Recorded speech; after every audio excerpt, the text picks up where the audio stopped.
আওয়ামী লীগকে সন্ত্রাসী দল আখ্যায়িত করে জামায়াতে ইসলামীর আমির ডক্টর শফিকুর রহমান বলেছেন, তারা ক্ষমতায় থাকলেও মানুষ হত্যা করে, ক্ষমতা না থাকলেও হত্যা করে।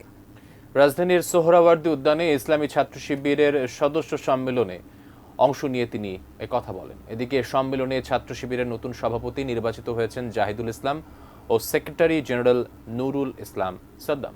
বিস্তারিত মোহাম্মদ সোহাগ বিশ্বাসের রিপোর্টে। 2009 সালের পর এটি প্রকাশ্যে বাংলাদেশ ইসলামী ছাত্র শিবিরের কেন্দ্রীয় সদস্য সম্মেলন।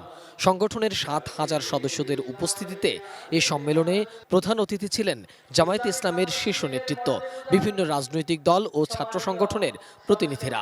ঐতিহ্য অনুযায়ী সম্মেলন উদ্বোধন করেন শহীদ আলী রায়হানের পিতা মুসলিউদ্দিন। এরপর সংগঠনটির সভাপতি মঞ্জুরুল ইসলাম স্বাগত বক্তব্য রাখেন। ৭১-এর চেতনার নামে যা কিছু করা হয়েছে তার সবই ছিল ক্ষমতাকে ব্যক্তিগত স্বার্থে ব্যবহারের ভয়াবহ প্রয়াস।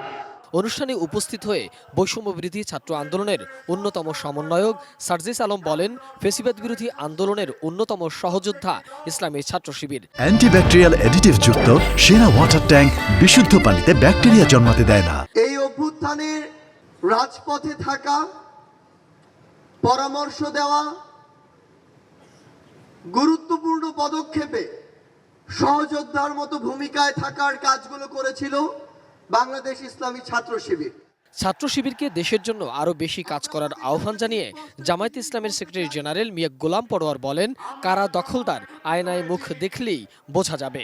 যারা শিবিরকে, জামাতকে চাঁদাবাজ, ব্যাংক লুট আর রক্ষাটার অপবাদ দেন, তাদের কাছে বলবো, আয়নার সামনে দাঁড়িয়ে নিজের চেহারাটা আপনারা একটু দেখুন। শিক্ষা প্রতিষ্ঠানগুলোকে সন্ত্রাস চাঁদাবাজ মুক্ত করতে হবে জানিয়ে জামায়াতে ইসলামের আমির শিক্ষাক্ষেত্রে পরিবর্তন আনতে আরেকটি যুদ্ধের জন্য প্রস্তুত হওয়ার আহ্বান জানান। এ সময় তিনি আওয়ামী লীগেরও কড়া সমালোচনা করেন। তারা ক্ষমতায় থাকলেও হত্যাকারী, ক্ষমতার বাইরে থাকলেও হত্যাকারী। যখন প্রতিপক্ষ পায় না তখন নিজের দলের লোকদেরকে হত্যা করে। হত্যার প্র্যাকটিস জারি রাখার জন্য এই কাজগুলো তারা করে থাকে। কেন্দ্রীয় এই সম্মেলন থেকে নেতাকর্মীরা আগামীতে ছাত্র শিবিরের বিরুদ্ধে সকল ধরনের ষড়যন্ত্র মোকাবেলার ঘোষণা দিয়েছেন। সোহাগ বিশ্বাস, এটিএন নিউজ, ঢাকা।